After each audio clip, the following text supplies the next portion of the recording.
Hey, sports fans, Coach Nick here, and welcome to the B-Ball Breakdown live show coming at you on a Sunday afternoon or Sunday morning, depending on where you are. As always, I'm joined by Andrew Combo Salop to discuss all the things going on with free agency and trades and whatnot and announcements. Lots to go through. It was a pretty insane Thursday afternoon, and as Twitter went down yesterday, it didn't help anything, but I think we've been able to catch up on everything and figure out what's happening, and without Combo with me, I don't know how I would do this, so thank you so much for being here with us today, Combo.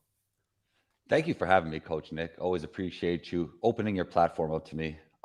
It's always great talking basketball with you. And, I recorded a podcast. I think it was Friday morning, and then by Saturday, there was like 1,000 moves that went down. So it's been a tough time for the content creators. Yeah, well, lots of, the CBA had changed a little bit, and there's some different management ideas for how you want to do your salary cap. I think we need to talk about the big news of yesterday today, which is that Damian Lillard is now formally requested a trade. I think 2019 is calling and wanting its question or its demand back, because that's when it should have happened, probably, maybe 2020. But here we are. Dame Lillard is now finally formally requesting to get out of Portland. He's given it the old college try. It hasn't worked. I don't blame him. I think it's time. I think he probably tried to get out of it without ever having to do this and not be the quote unquote bad guy. But either way, I don't think anyone's going to be mad. They probably get it. It's time for both sides to find some greener pastures. Yeah, I tweeted not too long ago that I thought Dre would stay and Dame would leave. And I don't know. I have a theory. You know Dame better than me. I don't know. I just feel like they probably talked about this a while ago already, but they didn't want to let the cat out the bag because you lose leverage in that way. Yeah, that's interesting, right? I mean, he didn't have a no trade clause like Bradley Beal, so he was never going to be in a situation where he could completely dictate. And Woj just reported that too, where they're fielding all offers from every team, and so they can ship him to wherever they want. And Dame might not be happy with that. Obviously, he wants Miami, and we have to discuss, what would be the best fit for him, no matter what, however the trade would stack up. But he can't demand that. He's under contract long enough. You know what? I didn't even check. Did we check his contract recently? How many more years does he have? I'm forgetting. Let me look. Unless you know. Here it is. It is. He's under contract for 4 more years. So it's not like he's going to threaten he's going to leave. His contract expires. So he doesn't have a lot of leverage. And any team would love to have him, especially small markets, for 4 years, whatever cost it is. Yeah, and I think with him, he has even less leverage because he's not one of those guys that'll, when he's with the team, he's not going to force his way out for the most part, right? I mean, so some guys, if they have 4 years left on their contract, it doesn't even matter. They could still say, like, I'm out of here anyway, right? Like, you saw what happened with James Harden with the Rockets. Like, he wasn't even playing hard before he went to the Nets, and that's not a Dame thing. So, yeah, I think, you're right about the leverage. Right. Yeah. I mean, if the only way you'd be able to do that is you just stop giving a crap and not playing hard. Yeah, Dame would never be able to do that. So that won't. Right. He's going to play hard. He's going to do his all. He's going to raise the ceiling for whoever he goes to play with. So, let's put Miami aside for a second and discuss. I was trying to get out of the box here and figure out other teams, because obviously for him, it would probably want to be someone who had made the playoffs last year. Right. Like that seems to be a thing. Let's let him get to a team that's good, that he'll really elevate, maybe get to like the next level versus the bottom dwellers. So at that point, if you limit those teams, my first thought was like, what about like a team like, the Bucks? Interesting. My first thought would be the Sixers, since James Harden is out of there and they could put together an interesting trade package for him. True. What do you like about the Bucks? Well, the real problem, I think, just put a real quick pin in that first option to go to Philly is I just don't know why the Blazers would do that. Right? They're not going to want Harden back. I think that's the issue there, and it's a real question of what the Blazers want to do. They've never really wanted to tear it down and just tank and get a high draft pick. Right? They've always, and by the way, we forget, like, Dame has gone to 2 Western Conference finals as underdogs, like, surprises.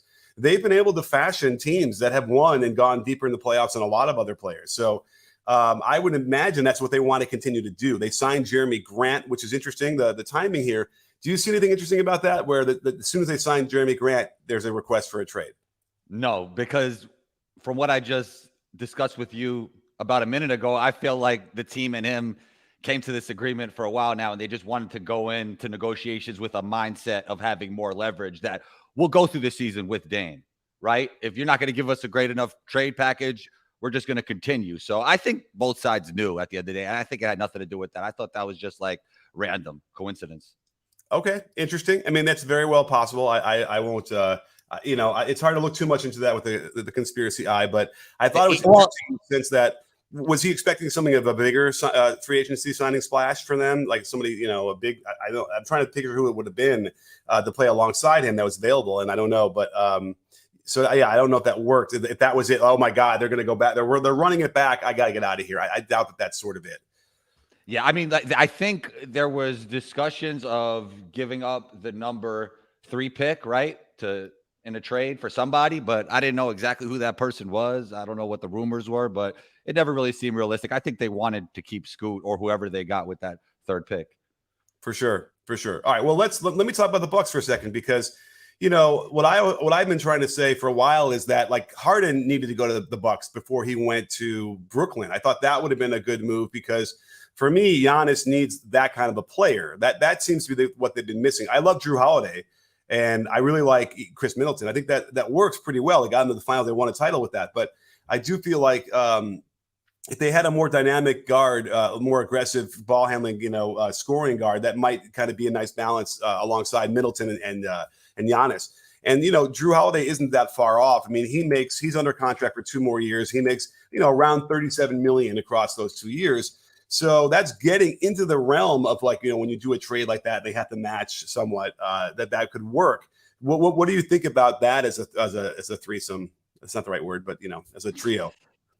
I like it because I feel like even though they have changed coaches, and I feel the same way with the Heat, like the culture is set, for lack of a better term. It's not like the Suns where you're just throwing guys together and you're name chasing. Like, right. I think having culture set is so important when you're bringing in a big name, not just relying solely on having this new player. So yeah, I do like it because they're already good without him. You add him in, I mean, I think they could be great. Yeah, I mean, yeah, that would be something I would be really interested in looking at or seeing. I haven't heard anything about the Bucks. I would imagine Dame would be ecstatic to go there. And so that would be interesting because the Bucks haven't really made much of a splash. I kind of think. Let me look real quick. Right, I didn't hear anything about them. Let's see. I mean, Brooke might be on the move, right? That's what I've been hearing. Sorry, okay, of course I did. Chris Middleton signed. That was important. He is one of those game changers where at his size, he can play defense, he can handle the ball, he can be a lead scorer for them, which he's been. That's great. It looks like they also signed Brooke Lopez as well. I missed that, but I'm seeing it on the Sport Track, so I guess that happened. And then interestingly, he's not listed. So okay, and they lost Javon Carter. So that's another issue. So they need to find somebody there. So the Bucks got to get busy. Yeah, and I think Middleton's going to come back with a vengeance. He wasn't quite himself in the regular season or the playoffs, and he was coming off an injury. He has a full off season, so I think he's going to have a great season next year. It sounds good to me. He needs to remind everybody of what he is. But then again, he's also getting older and he's breaking down, and that's maybe because of the overuse that they rely on him a little bit too much. Because Giannis is, will tend to get into that, that's 90s center mode where he's ball screening and he's rolling and he, posts up a little bit, but he, doesn't necessarily create the shots and isn't the main ball handler. And that, can wear out a guy like Chris Middleton, who does a lot of that in a very impressive way.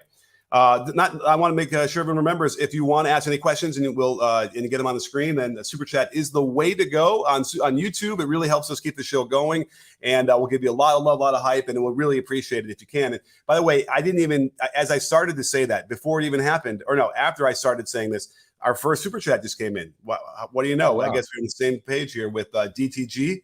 So let's throw that up there on the screen. Thank you so much, CDG. This might be your first Super Chat. I don't see it as the little thing, but either way, thank you. It's very generous. We really, really appreciate it.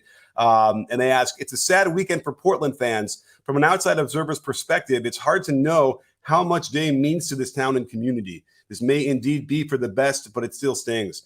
I mean, this happened with Bill Walton, too, who was beloved and then ultimately left under a cloud of accusations about the medical staff and his feet. Which might have been actually easier for the fans to kind of, because of all that swirling around, they could sort of, let him go. This is right. Have there ever been, like, who are the other players at this level that have meant so much to a city? Reggie Miller, Patrick Ewing, Karl Malone, John Stockton, Clyde Drexler. Clyde Drexler was pretty important in Portland. I feel like the biggest one. Michael Jordan. Yeah, I would say Michael Jordan probably. I mean, Michael. That's like, it's Michael to the point where like they've struggled to really to do anything after that shadow. I wanted to give you some deep cuts. I mean, Michael Jordan. Thank you. I needed to slide that no look pass in. But man, you were ready. You had that list ready to go. That was impressive. So by the way, that's right. That list is long. And Clyde Drexler probably was the last Portland Blazer, I guess, to do that. Because remember, even it was kind of bad when Marcus Aldridge left, right? They really were not happy that he wanted out of there, and he didn't seem loyal to the city. And this is going to be different. This is obviously going to be a sad, but not anger. We can't forget about Brandon Roy, the injuries though. Ooh, that was sad for another reason. Yeah. He's another one, and for sure. These players mean a lot, especially to small market teams. They are. That's probably why a lot of players don't leave, because they are so important to the community, and you can feel that, and it's a privilege, and it's probably a nice thing to be able to have when you're walking around. So, but we know that Dame wants to win, and that's really going to be important. And it's clear that they're not going to win a title in Portland the way this is going. I mean, this is not a hot take, but players don't stay on their team for years like they used to, right? It's like a lot of those players I named were like older guys, like from like the 90s. Like it doesn't happen as much.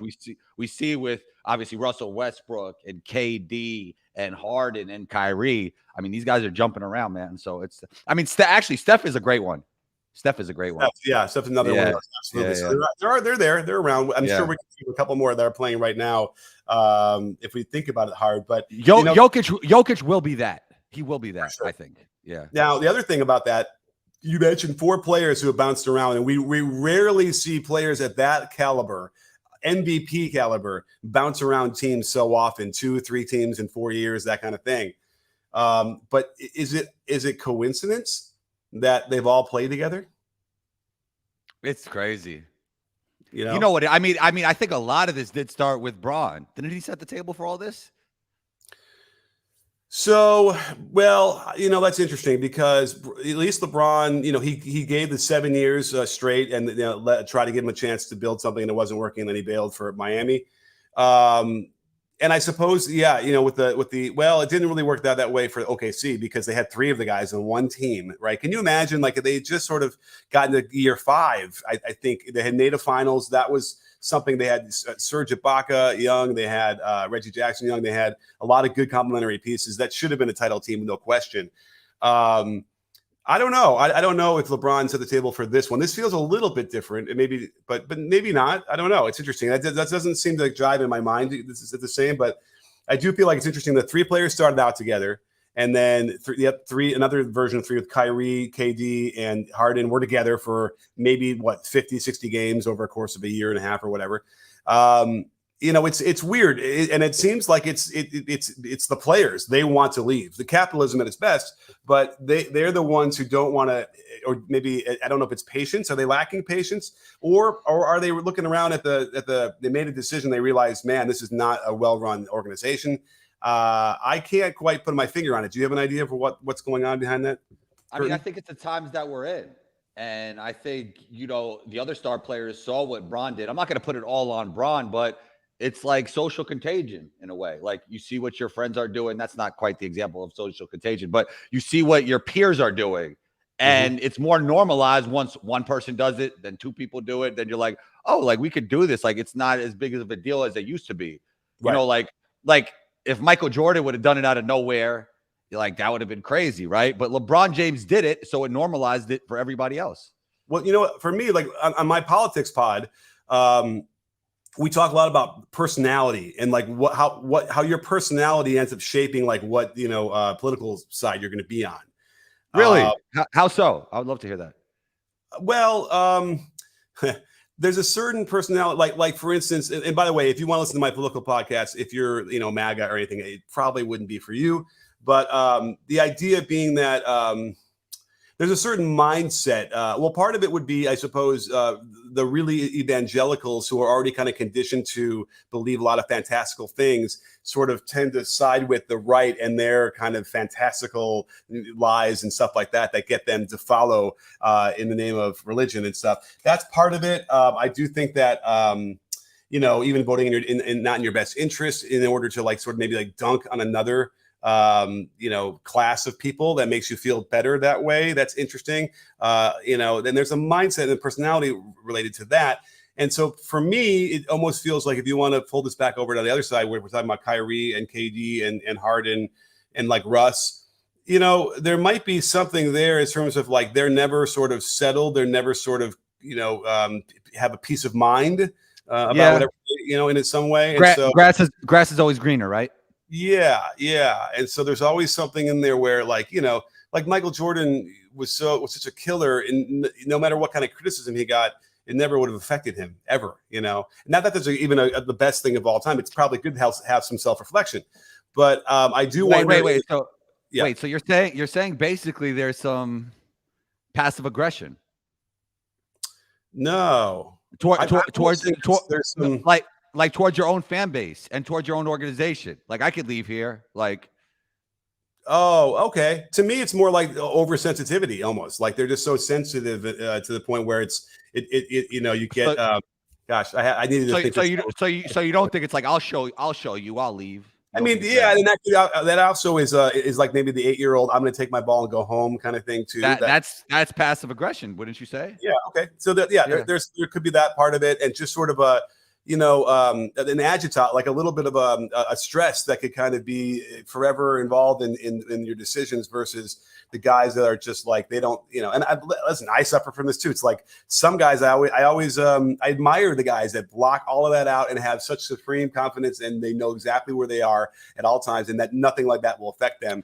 And I do feel like that kind of mindset probably, might end up keeping you, in place and saying, well, we're going to make this work in a way that like Damian Lillard sort of has that, right? And and at this point, he's 10 years in, right? This is not like he's just jumping from team to team. And again, he might not even be traded at this point. We'll see. Did I get that right with 10 years? Let me see here. It's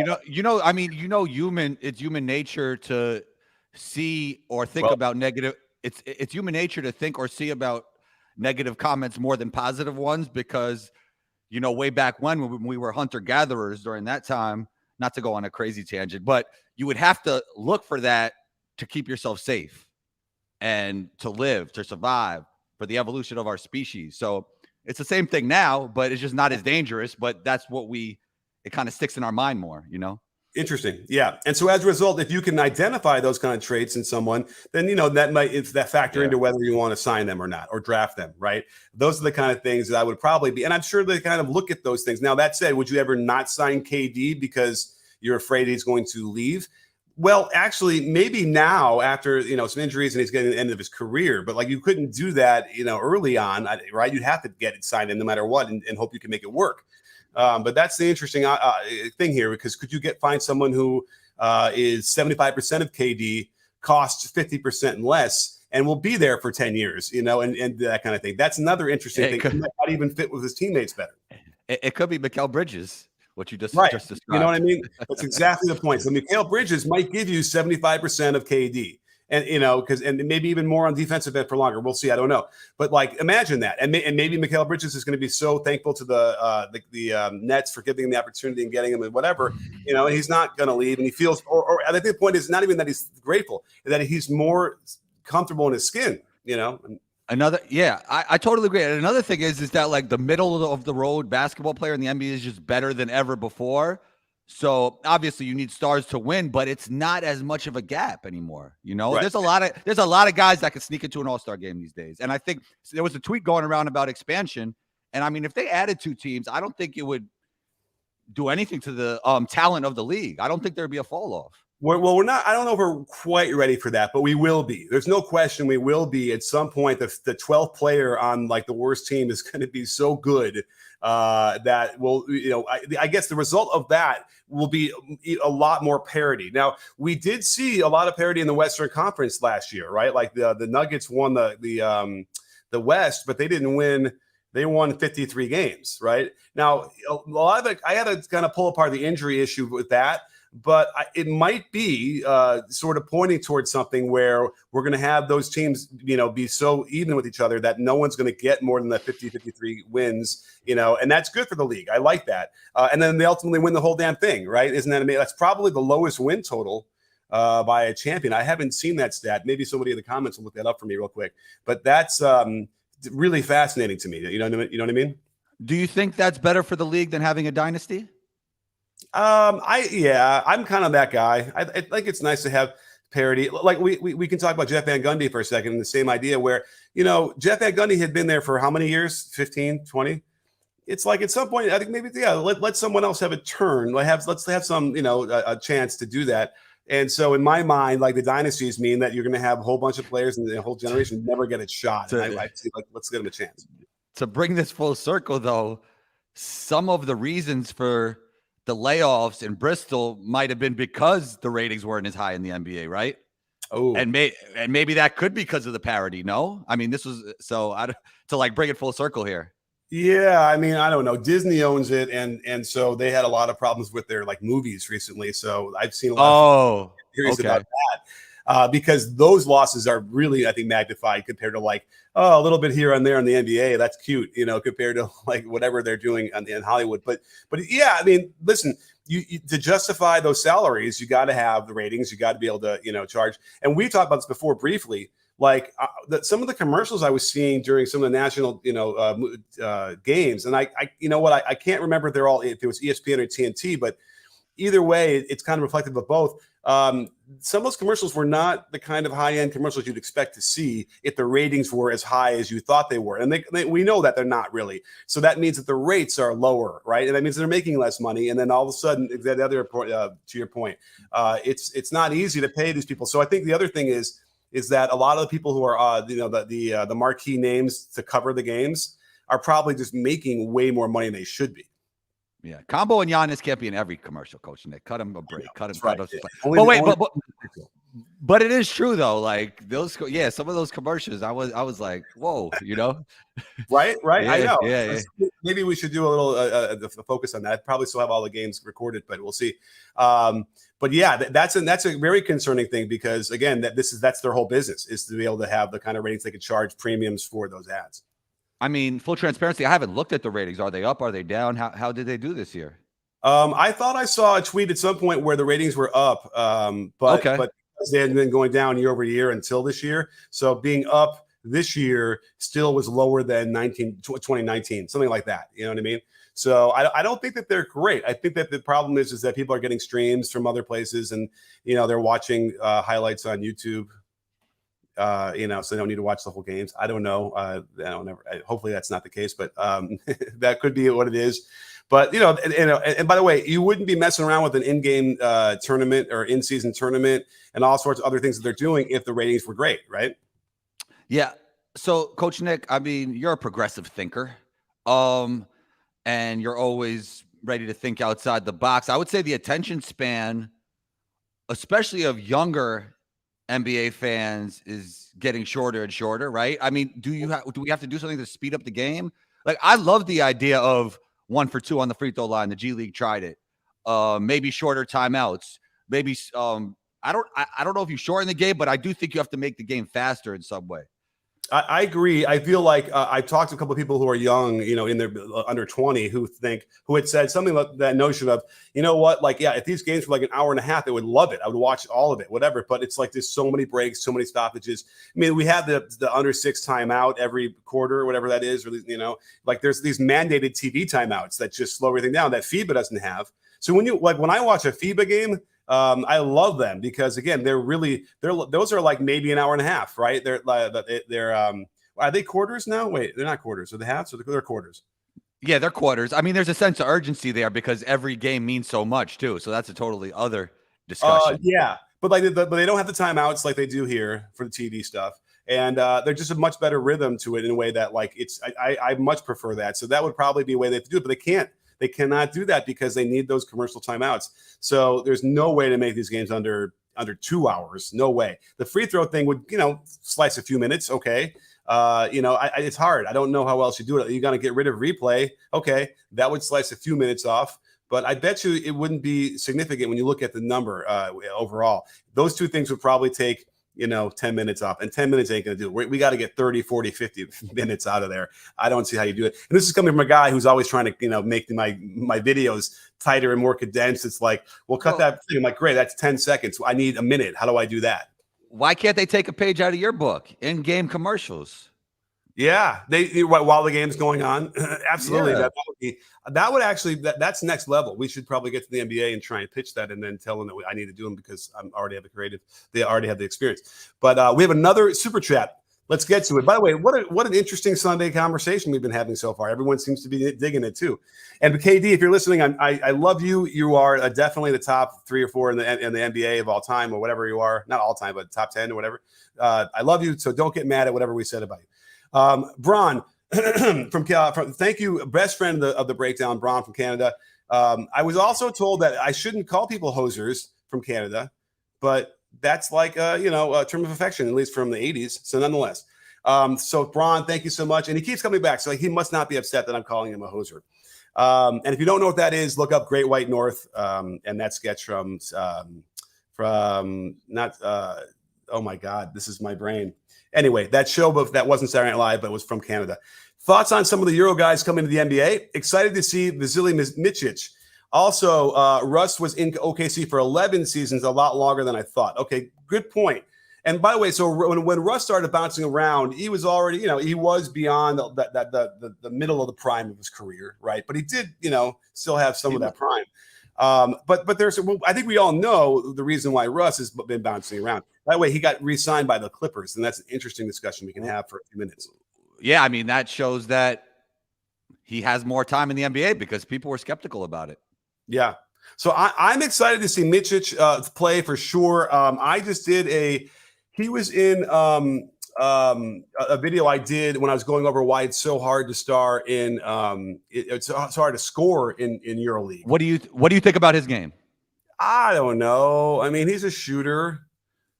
I'm sorry. Wait a minute. Oh my goodness. Micic is wait, tell me what you think about him, because I have to wrap my head around that, because you know what I'm thinking of? I'm thinking of the MVP who signed. Crap. That's not him, right? Milos Teodosic? No. Crap. MVP of the EuroLeague now. You know what? I don't write stuff down for this. No, I don't know much on Micic, to be totally honest. Yeah, I haven't been paying attention. He was in there, and now I'm blanking because I only prepared for everybody else's. But we can talk about Exum for a second. But hang on for a second. MVP. Now I'm embarrassed because I had been talking about this guy, and I honestly think that this could very well be COVID brain. I cannot keep things in my brain as easily as I used to, and I have to have notes now. But it's this guy. It's Vezenkov. Thank you. Gosh, Vezenkov, who's going to the Kings. I'm sure people are screaming at me in the comments. I'm sorry. Vezenkov, is a shooter and a guy who, he's not very athletic. I don't know if he's going to get his shot off much besides being the guy coming off of some pin downs and some handoffs. But at the very least, he's playing in the Kings offense, and so that should really, really, really help him. So I am excited, and I think it's time to finally see guys, because Teodosic came over and did not do that well. He did okay, but not really get a great shot, did not do that well, and that was really bummer for me because I thought he was so terrific. But it's time to see some of these EuroLeague guys who do really well come in here and start doing really well again. Now we've seen Doncic do that, and that was the beginning. So that's the other argument you have. But these guys should be able to come in as long as they get a fair shake and they get an opportunity. We should see them all. These guys do well. Yeah, I mean, European guards and bigs play with a unique cadence and skill set, and I think that throws American players off guard. I don't know if it's going to be like the 3-point thing eventually where everybody catches up to it. But right now it's tougher for NBA defenses to figure these guys out, the way they play at their own space, the footwork, the change of pace. They don't have to be the fastest, but they know how to manipulate the game in so many different ways. And I noticed it right away when I went overseas. Like they were the first guys to me that I saw, because I wasn't seeing it as much in America, as doing the same leg layups. Like I remember going over there like, oh, he just shot that off his wrong leg, and it seemed like really natural.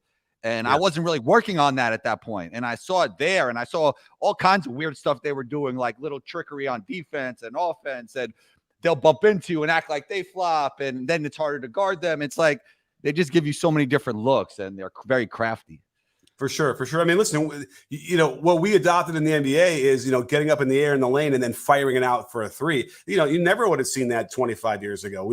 How dare you get the ball into the lane and then not shoot it, right? We got to put the ball in the basket close. And instead, now we see everybody. In fact, I train that all the time. I get my 10, 11-year-old guys I've trained to get, look like they're shooting a layup and then fire into the corner for threes. So there's lots of, things that fly in the face of what we would have learned a long time ago that has now come over here. So that's the interesting question is how strange will it be, because everyone is sort of playing the similar games now. And I watch a lot of the EuroLeague stuff now as I'm trying to get some more content out this summer. And you still will see some interesting alignments where they start out in different ways. But, invariably, we're now seeing a lot of the same kind of actions. And so as a result, to me, like they'll be comfortable coming over here and getting into those. The game is wide open. It's very fast paced. There's a lot of space. And I would anticipate these guys, because they handle the ball so well now, they can still shoot it like they always could shoot it. We should, this is now we're going to start seeing more and more of these guys. I mean, listen, the only MVP candidates we have now are international players, right? Pretty much. Yeah, I mean, I think Anthony Edwards is the guy that could challenge them. Right. SGA is from Canada, so he's another international guy. You got Embiid, Jokic, Doncic, SGA. Giannis. So yeah, Giannis. I mean, these are the guys who are going to compete for MVPs for years to come. So I think Anthony Edwards could get in the mix, but besides him, it's mostly international guys. And it just makes sense. You're talking about 300 million people in the United States. And you're talking about billions of people everywhere else. Like, of course, you're going to end up finding, other players that could be dominant from other places. So we shall see how that works out. But let's get to some more of the free agency stuff because I feel like that's going to be the more important stuff that people want to talk about.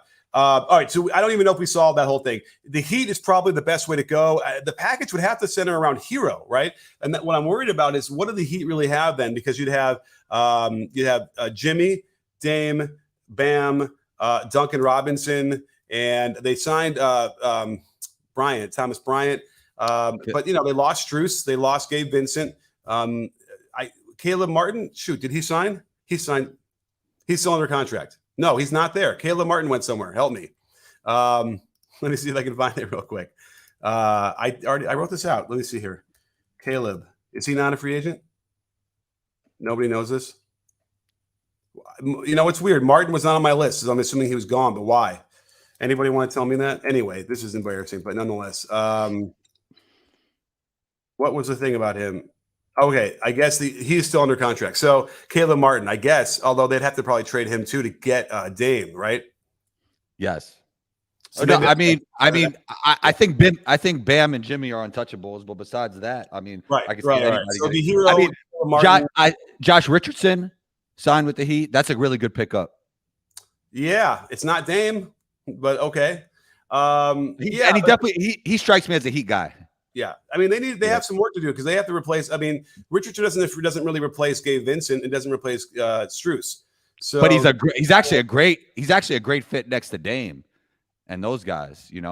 Yeah, okay. I guess you have a higher opinion of him than I do. I think he's fine. He's not like it's not going to change things, right? 3 and D. I like him. Okay, all right. I don't know. He doesn't move the needle for me. You don't think Max Strus moved the needle either, right? You weren't a big Max Strus guy. No. I mean, well, you were the Max Strus guy. I was sort of going along for the ride, and I think that obviously he did. He did give them a lot. He really was valuable, and there was a specific fit. The question now is, okay, let's find out what happens, now with him and how that works out. But that'll be an interesting test. In the same way, like, if Draymond Green ever went somewhere else, like I would like to see how that works out. Obviously, defensively, no change. But offensively, it would be interesting to see, if he can average 8 assists a game, anywhere else. But I was just looking something up and I forgot what I was going to do. Anyway. We have another super chat. Let's get to that real quick, and then we'll put the pin on that. We'll talk about the Lakers next. I want to talk about them because they've done a lot of moves. Let me scroll here to Alan Tran. Thank you so much, Alan. I really, really appreciate it. I think that Portland would have taken Poole, Kuminga, Moody, Baldwin, and 3 picks for Dame. Obviously, it's too late since the CP3 trade happened. That was one of my texts, by the way, to a buddy of mine a couple days ago was, yes, if they could have put together a package and replaced, instead of CP3, they could have gotten Dame. Absolutely. Now, I don't know if Portland does that, but that I would say that, Kuminga, Moody, and Baldwin are the guys, that Portland would want to probably start to build around if that's what they were looking for. Because they're not going to reload, right? They're not going to just replace Dame with whatever with a trade and then, get back to the conference finals unexpectedly like they had been with him. So if the next level would be, yes, get some guys who have a lot of experience already. Kuminga and Moody certainly have a lot. Baldwin, I think, could be good. He's got promise, but we haven't seen hardly anything from him. And then Poole is Poole. Poole will give you something. So that would have probably been a much better deal. I'm assuming that the numbers work out better for him. Three picks, like I guess because of the Rudy trade that, Dame would have to get a certain amount of first round picks. I don't know if 3 are them, but yeah, that would have been a much better, I think, deal for the Warriors. Comment section. Let me know. Who do you feel will lead the team in scoring? Poole or Kuzma or somebody else? That's what I want to see, because that's going to be interesting for the Wizards. Poole's going to go off, I think. Poole might average like 27. Efficiently? I don't know. Okay. Yeah. He's gonna get shot. I mean, it's an NBA skill just to be able to get shots up in tough situations, and he could do that. I just hope he can figure out how to play under control again and get his speed controlled. He was out of control. He was just off balance so much until the end, and then he just became a zombie, whereas he didn't know what to do. It was tough. And so there's a 2-part. The fork in the road is in front of him. And he's got to choose one of those paths, and hopefully it's the right one, which reminds me of my favorite, that thing where there's a guy in the road and one guy always lies and one guy's always tell the truth. And you have to ask a question, that riddle. It's a good one. Yeah. Anyway, and I'm already like, there's the answer is anyway, someone will probably tell us in the comments. Nonetheless, it's a great logic puzzle. Nonetheless, but okay, let's get into the Lakers a little bit here because you don't know that whatever that is, the riddle. We gotta do a riddle pod. In the road, one is certain death, the other way is like millions of dollars, and there are 2 guys standing there. One always tell the truth, one always lies, and you have one question to ask. How do you figure what's the question you ask to get you to the goal? You don't know that one? Oh my God! What is it? Tell me. I think the question you ask is, what would that guy say? And then when the person points, you go the other direction. Okay. But we don't have time to go into exactly why that is. But you can figure that out on your own. All right. That'll be it for next week. Let's talk about the Lakers, though. Let me get this all set up here because they did, I think the most moves so far as signings. They were able to re-sign Austin Reeves. Somebody faked a tweet out there that I swear I saw in the midst of Elon Musk trying to destroy the damn website. I swear I saw somebody saying that the Spurs had offered him like $100 million for 4 years, but I guess that was not the case because the Lakers were able to agree with him for $56 million for 4, which is a far cry from that. I mean, that's a great deal for him. I think he's, for a starter, that's a really great deal. They also re-signed Rui for 3 years, $51 million. The only problem I have is with D'Angelo Russell. I don't know if I love that signing. Now, he's not that expensive, $37 million for 2 years in a shorter contract. But I don't know. I obviously, toward the end, we weren't really ecstatic with his shot selection, and the defensive stuff was not there. But I love the signing of Gabe Vincent. I think that's a really nice thing for them. They got him for 11 per, which is a nice. He proved he could be a starter for a finals team. And you're now paying the guy $11 million. That's a great deal, and I think he'll do really well alongside LeBron. They also signed Cam Reddish out of the blue for almost 2 years, $4.5 million. It's cheap as hell, and we don't know what Cam can do. I was high on him after his rookie year, and then Jackson Hayes. Love this signing, and again, 2 years, $4.5 million. Not a lot of money. A guy that can fill that JaVale McGee role they had when they won the title, but I think he's got more skill than JaVale McGee. Yeah, I mean, I think it's great because with guys like Rui and Austin Reeves, you have something to look at in the future when LeBron leaves, but they also help LeBron right now. So, yeah, I think Pelinka has been doing a great job ever since the trade deadline last year. The team just got tremendously better since then. And also we haven't got to see them build real chemistry. I mean, they only had half a season before the playoffs, so That is true, and you know how much slander the front office was getting for the Lakers for their moves, and I think the biggest issue they ended up having was when they signed Russ. For all the reports seem to indicate that was a LeBron move. LeBron made them do that. They would not have done that if they had their own decision. And left to their own devices, yes, they've done a lot of terrific stuff so far. So I think that this is going really well for them, as well as anybody could. They got great values, an influx of talent. If they can keep these guys healthy and manage their minutes better. Let me just check here. I feel like LeBron played too many minutes last year. Am I crazy here?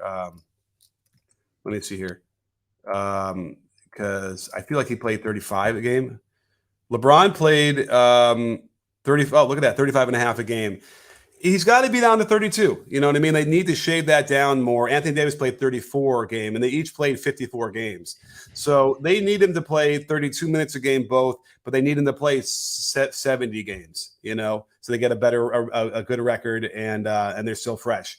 So this could help. A lot of young talent, a lot of guys that can play, a lot of guys that can, give them solid minutes when they're off. So I think this has been a great round. And by the way, Taurean Prince, we didn't mention him, also got signed for very little money, a 1-year deal, $4.5 million. And again, another guy who's like he blends in well. He can play defense. He can shoot a little winning bit. Player. Winning player with the Nets. He was a winning player. Loved him then. Loved him ever since. And he's a guy that could really help them. I mean, he's great as like a 7th, 8th guy, right? I think so.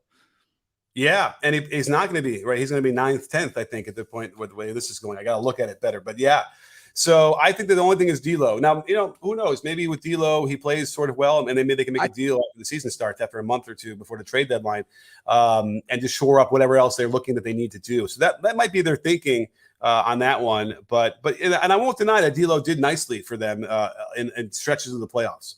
You don't want to rely on him in the playoffs. Totally, but I think he's a good basketball player that can help you win, gets his shot off when he wants, good in pick and roll.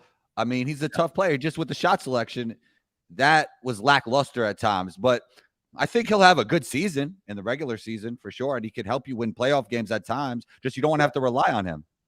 And there's Trey. Trey has the same idea I did about D'Lo being a trade later, part of that, and that could be what they're trying to do. And I guess, by the way, if it's not working out well, he's not playing well, then he just goes to the bench, not being paid, something enough. But I mean, clearly he's a good fit, the archetype of player he is, and you would have to say he's an above-average NBA player, right? I don't think there's any denying that. Yeah, I think so. The irony of my favorite part of last year doing the free throw analysis for the Lakers and why they were getting so many more. And obviously, part of it was that they weren't fouling teams, but the other part was that they don't foul. And, when you look at like D'Lo, he's not like a really great defender, but what part of that means he's not going to foul anybody. I just love that notion of like, sometimes that's actually good, even though you might not be a great defender, you might not make a lot of plays at all on that end. But if you're, you kind of are, wandering around out there, you don't foul people, and that is a positive thing that people might have overlooked. Let's see, D'Lo in the regular season is kind of curious. Yeah, he averaged 17 a game, and he shot 41% from 3 on high volume. So he and he got 6 assists. So he really did put in a year there, and they're clearing the way for Schroeder. They let him go, and that's interesting, right? Because you had a choice between Schroeder or D'Lo. Schroeder was the guy that continued to get minutes deep into the playoffs, not D'Lo, right? D'Lo seemed to be the guy who was the odd man out, but yet they kept him. What does that tell you? That they didn't like Schroeder in the locker room, probably. That's what it tells me. Yeah. I mean, we saw stuff on the court, and we see stuff from Schroeder on the court all the time about him, just huge reactions. It's interesting how we always talk about body language and all that kind of stuff. And, you would think that when you get to the NBA and you're 5-6 years in, like that's not, you can do whatever you do and express yourself. But I don't know, man. It seemed to me that there were real insights into when you see him blow up. And a couple of times I'd see him blow up and I knew he screwed the play up and he was mad at his teammate for it. That doesn't go well if you're not like the top 10 or 20 in the league, I suppose is the point. And that must have been it. They must have realized that this is too much of anger or finger pointing from somebody in the locker room. They need to move on. The Sixers is another team with bad body language in general. From their two best players. I mean, Tobias, seems like a great teammate, but he doesn't seem satisfied in his role when you just look at his body language and what I've heard, things coming out of his camp as well. PJ Tucker was yelling at everybody. I mean, it wasn't good vibes there. You could just well, I mean, it also comes from the top down. That happens with the coach. Yeah, and the coach's body language is really bad too. and they got rid of that coach. Now, is Nick Nurse's body language better? Like probably, but he definitely will, get all reps and stuff too. And that was always my big issue with Doc, is that his energy of upsettedness over stuff, and it gets so easily bothered, would then permeate down to the rest of the team. So you have to be careful with that, especially with certain mindsets. Certain players and certain personalities can get affected more by that than others. So that is a thing that they have to be careful about, and I'm anxious to see how that happens. Now, Philly, without Harden, they need to bring somebody in. I mean, I know they want to give Maxey the keys and let him be the Harden role. I'm curious to see how well that's going to work. It could, but they need to replace Harden with somebody that's going to produce a lot of numbers, right? What's that going to be? As much as I was talking about the body language and all that, I don't think this is great for the Sixers, because you're going to have to reconstruct chemistry, and chemistry is unmicrowavable. And yeah, Harden, you might say you can't rely on him in the playoffs, but at least they had a year together. At least they played basketball together. Even if you bring in another great player, we see that the best teams in the league develop chemistry over time to win games. Yeah. Well, let's explore this for a second, because I'm doing the video on Harden and whether he needs to be traded or not. And obviously they people will point to Game 6 and Game 7 where he didn't really show up, quote unquote. Didn't take a lot of shots, didn't score a lot of points. When they needed him to. I dug through this because this is going to be the crux of the video. Because again, when he wants max money, right? That's sort of what this is about. And he wants to find a place to give him max money. It's probably his last max money contract. Well, there are certain things, if you get that money at that level, that you have to be able to bring to the table, right? Because you can find a guy who can run the offense, who can make the right pass when you need to. Like, that's not so hard. And that's because he does that a lot. What you want him for, and I was asking this thing in the text messages, was okay, a guy like that is for isolations. He's got to be really good at isolations, and he's got to be really good in the crunch time, right? Like, in theory, that's what you're going to pay the top 10, 15 guys in the league for. And that's the other interesting issue. Now, as far as Game 6 and Game 7, when you break down every play he had on offense to figure out why he didn't take a lot of shots, they were just loading up on him. They had a guy waiting for him on the block every time they tried to run a pick and roll that side. So he kept making the right pass, which was a beautiful skips to the corner for bricks, maybe even the strong side of the corner for wide open threes there, brick, guys who turn the ball over. Like, it wasn't, I could see why he gets so disgusted by playing there and then want to get the hell out of there. Or he doesn't take shots because they throw it into Embiid and they just stand around and watch him isolate for turnovers and bad shots for those last two games. So, that was a thing. Now, we know Embiid was hurt, and that was a big thing too. We can't ignore. But if it's the last thing that Harden has in his brain is like, man, I can't get through here. The offense doesn't move. I can't get any space, like whatever. And now I'm watching Embiid turn the ball over and miss these easy shots or whatever. Like, get me out of here. Maybe in my way, that's the other thing about Harden. I think the recency bias is really effective with him, right? It's the last few games that he will remember the most and be like, get me out of here, versus the whole season long where they actually did well and had a good offense. How much does character matter in your best player, right? I mean, like, we see the Toronto Raptors, they obviously prioritize getting Fred VanVleet over James Harden, and a lot of that had to do with character, because they don't want those young players maybe following in the lifestyle choices that James Harden does. And then also, I thought the Rockets did great in free agency. I mean, you signed, it's a lot of money, but it's 3 years and it'll all be in his prime for Fred VanVleet. It's not like he's going to be, old by the time he's done with his contract. So I thought that's great. And then Dillon Brooks is a really good basketball player. I don't know if it's like a Twitter joke, if he'll, like, when they ask, will he be in the NBA? Like, that's absolutely crazy. Really good basketball player that could help a winning team. So I thought that was a great pickup as well and bring some toughness to that young team. Well, they snuck a couple in there that I think I might have missed, is Jeff Green and Jock Landale. These are two forwards. Now, Landale was great when I saw him overseas. Like, he really, I thought could be an impact player, and then really struggled, but now all of a sudden kind of came alive in Phoenix and really was a contributor. It was great to see. And he's definitely one of those adults in the room, along with. So, like, Dillon Brooks is the one thing I'm a little bit. I made me scratch my head about. I wasn't really sure what that's about. If what they're trying to do is Fred VanVleet and like Jeff Green, those kind of guys. But they got him for, they signed him for $80 million for 4 years, which is I would say the maximum of his value. So we'll see. Maybe Brooks deserves another just a change of scenery. They need that toughness. They don't have another guy like that on that roster. I think they need that. Yeah. I mean these are like young, very talented players. There's not a lot of like tough, scrappy players on this team, and they need that. And I want to see them play Point Şengün because I think Fred VanVleet can play off the ball. Maybe they could do some Jokic Murray stuff. Oh, now that's interesting. Yeah, I mean, listen, this is their chance. And by the way, they can also, I mean, these are the guys who should mentor and bring some stability to the locker room. It's got to be tough how that played out the last couple of years. And then it also probably puts a couple of these guys on notice, saying like, if you don't want to shape up and behave like an adult, then we're just going to ride, Landale and Green and those guys, and you'll sit in the bench or we'll trade you and you'll be gone. So that could have that kind of effect as well. So I'm anxious to see how that plays out for sure.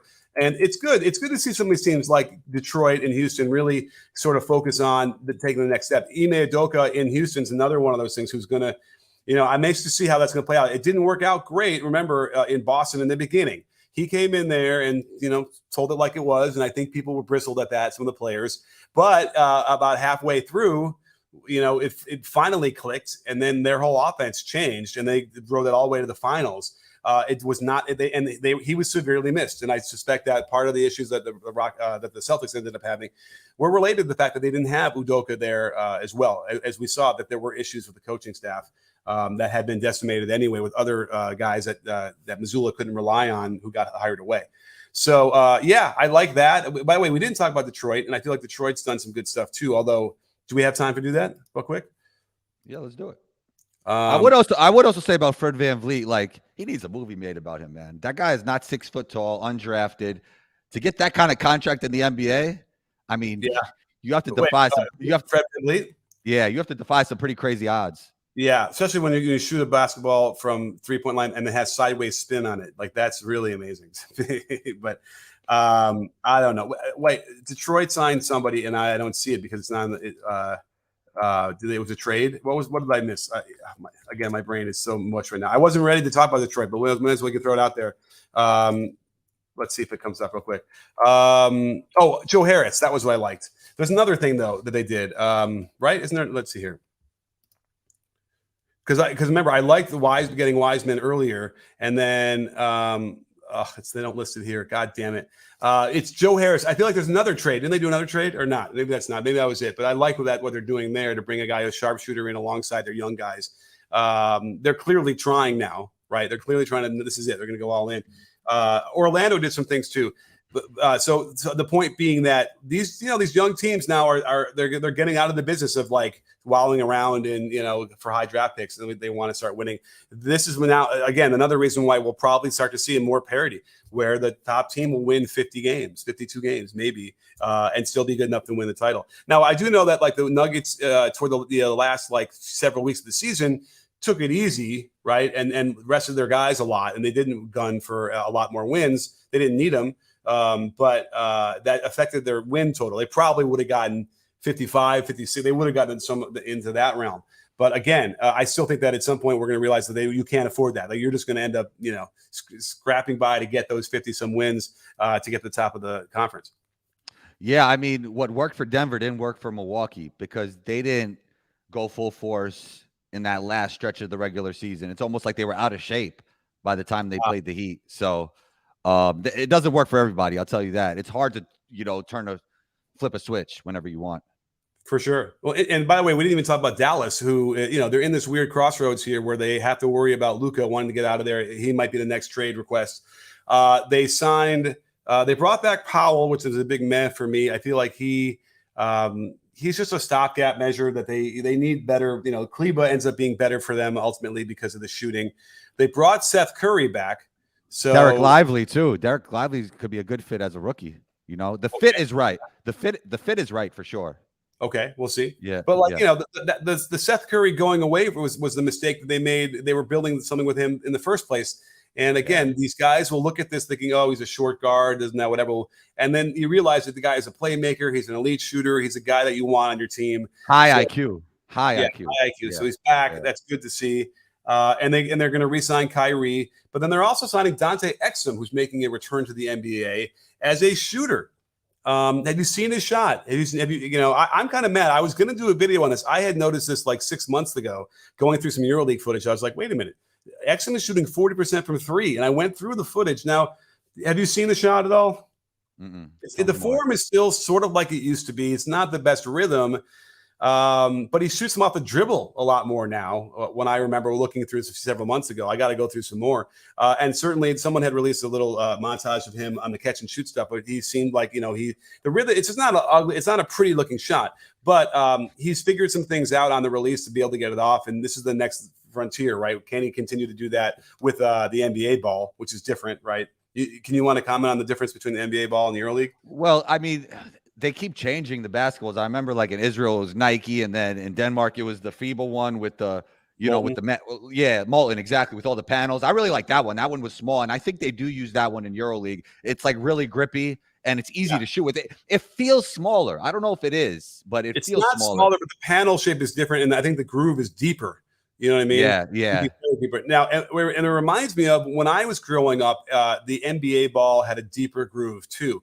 Because I had, unless I'm making this up, I remember being like a sophomore in high school and someone brought one out and I could just about palm it. And I wasn't even the height I am now. I grew far, in junior and senior year of high school. So if I could have palmed that with my hand size as a sophomore, then it had to be the grooves were deeper because I can't do that now, really. And these, so I don't know why they went away from that. Maybe they thought it's too easy to grip with the guys in the NBA. I don't know, but obviously we should probably even do a video on that. Like there's been controversy about the changing of the balls and how it affected things. And it took them a while to get used to it. I do think that they're a lot harder now than they've ever been. Yeah, it's interesting. I mean, remember they tried to change the ball for a little bit and people weren't feeling it. And they went back in the middle of the season. That was kind of crazy. Yeah. No, they didn't go back. In the NBA, they went back. They changed the ball about 6 years ago, maybe 7 years ago. Well, okay, because they changed it this year or ever. So here was the thing: they changed the company, but the ball wasn't supposed to change, even though it probably did anyway, right? You can't make it exact. You can't make an exact same basketball if you switch companies, right? But I think the idea was to have a similar basketball. Yeah, they definitely seem like a lot harder. I was at a thing, actually it was in 2019 now, it was a little while ago, where we were doing some work with some prospects. And they were like, you got hit by this ball on a rebound, it was going to hurt you. Like you could really break a nose or something. So they were a lot harder in my mind than they used to be as well, which would then, mean not the rolls wouldn't be as kind and stuff like that. So hopefully they kind of get that figured out. But yeah, the Molten ball, Molten sponsored a couple of videos a while back, and I think they sent me a ball and I loved it. It was great. So there's no. They got to sponsor this live show so we could get some Molten balls. Yeah, well, you know what? Let me go through my emails and see if they're still those guys are around, because that was there's no question they should want to get into this market. And people would love them if they play without question. But at any rate, I think anything else we need to talk about before we sign off here? I think we're good. This was a fun conversation. Yeah, it went a lot of places that we didn't know. I guess this is what happens on a Sunday. But you have any good plans for the July 4th? No, but Summer League the 7th. Yeah, all right. And you know what? You're going to be in there when? The 10th? God willing, the 7th. Oh, you're going. Wait, I thought it starts on the 7th. Yeah, I go the first day. Oh, I thought you were going you're going right for the beginning. Okay. All right. Well, we'll see. I don't know if I'm going to go. I don't know. I feel like, by the way, that's already a week from today? No, less. It's a Friday, right? Yeah, it's probably less at this point. Friday. Yeah.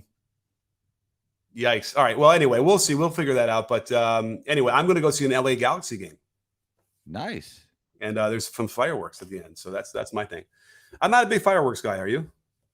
Not a big fireworks guy. Yeah. You know why? And I talked to my friends about this yesterday. I associate fireworks with the absolute worst traffic of all time. That's how and parking. Worst parking. And parking, yeah. Well, for me, it's more just stuck because, like, either on the way there or on the way back, literally just like hours of having to be stuck in traffic where it's not moving. And so I think I have this. I don't like, want to get there and do it. But we have our last super chat from Module Cell for. Oh my goodness, it's such a generous thing. Thank you so much for commenting. Always a good show. Thank you. Really, really appreciate it. It really helps us keep the show going. And I'm excited to be here with you and always to hang out with you, Combo. And I have a feeling there's going to be a lot more to talk about, right? There's going to be more signings. There's going to be more trades. Things are going to happen. Don't forget, in this time when you commit, it's not binding. Like, remember when DeAndre Jordan had committed to Dallas and then they locked him in his house for 6 hours and convinced him to stay at the Clippers? Yeah. That was the same idea. He had committed, he had whatever, and then in this time now, so you have to imagine that all these other guys are now making sure that they've locked the players they've committed in their houses, or without any teammates being able to show up and commit them otherwise. So we'll see if anything like that happens, and then trades go on, and then we have to talk about summer league and anything else that happens throughout the whole summer. Lots of things to talk about. So can't wait to hit you up again probably next week. Oh, actually, so you back from the summer league. What'd you say? Friday till Sunday, 7th to 10th, God willing. Okay. All right. Well, we'll figure it out, and maybe we'll do a show from there. You're there, I'm here, I'm there. But I think everyone will love us to be in the same room, right? Yeah, we can make that happen if you pull up to Vegas, Coach Nick. We can make that happen. I could. Here, my problem is I have a car that has to be charged electrically, and it's really a bad experience to drive like that. It takes so long. I guess it's the conversation for after the pod, but we could probably find a studio somewhere. We could make something happen. All right. Well, we never know. It's not hard for me to get there. So here's another super chat thing. But thank you, Module Cell, again. I really appreciate that. And here's from Homer with a bunch of numbers. Thank you so much. I got here delayed to ask. Oh, you know what? Let's give Homer a chance if he wants to ask a good question.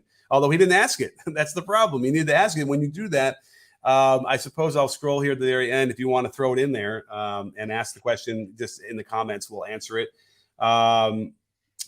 We'll give you Scott Foster is commenting in the comments. Caleb Martin is in the Heat's team. Okay. Homer, you have a chance here to get the question in. You can just put us in the comments if you want. We'll answer it. But I don't know. Anything else we can talk about? We've gone over our hour, but everyone's still here. Amazing. We appreciate you. Yeah. Oh boy. Homer. Here it is.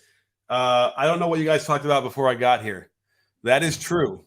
So, well, I tell you what, you can. How about next show? He gets a question. Listen, if it were me, I'd just shoot my shot, and if we already answered it, we would have told him so or not. But either way, he's getting some good airtime. But here it is. No, let's see here. Oh, maybe we'll answer someone else's question.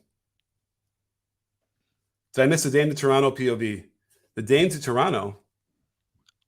But people are talking about him going to Toronto. No, is that? I haven't heard that. But and then thoughts on the Pacers signings. The Pacers did some interesting things. Bruce Brown, yeah. Now Bruce Brown's another guy who you would almost think, okay, was it a thing that he was playing alongside Jokic? But he brought the ball up. He initiated offense. He can shoot a little bit. He can really play defense. So I think that's a guy that should. I really feel like I know that the Nuggets were hamstrung. They really just couldn't offer him anymore, but they really needed to bring him back. I mean, he was great with the Nets before Jokic. Great. I don't know how that happened, that Denver signed him on that kind of contract, but he was great there. And look, he played with one of the best passers in the world in the Nuggets, and he's going to play with one of the best passers in the world with Halliburton. So he's really going to benefit off that, playing off the ball. If Tyrese wants to sit down, he could back up point guard. They need wings. He could play the wing. He could play any position. He's going to fit them great. Right, and they're bringing in Obi Toppin, who for whatever reason would not get more run, even though he proved to be a very good player and a very positive effect on the court. Yeah, it's interesting. The Knicks should have drafted Tyrese, and now Tyrese will be playing with the guy that they drafted instead. So, but Obi's a good player. It just wasn't a good fit with Randall. That's a good point too. And I think you could probably create an all-star team of the players that the Knicks should have drafted and didn't. So that's not too surprising. Okay, I think that's going to be it. I think we're good. We'll keep covering all these things. There'll be lots more moves. Please stay tuned to the YouTube channel itself. I'll be getting a Harden video out soon, so please watch that a couple times. That'll really help me. And there's a lot of other videos. What was the other video I had in my mind? Oh, the Dante Exum, I think I'm going to do. I think I want to do that and talk about his return, because his game really did transform. And maybe I'll have to try and find out how. Find out his trainer is and get a question there. But either way, Combo, thanks for being here. Thanks everybody else for this. The super chats were amazing. And please don't go anywhere. We'll be back again, ASAP, probably next week at the very earliest, hopefully together maybe.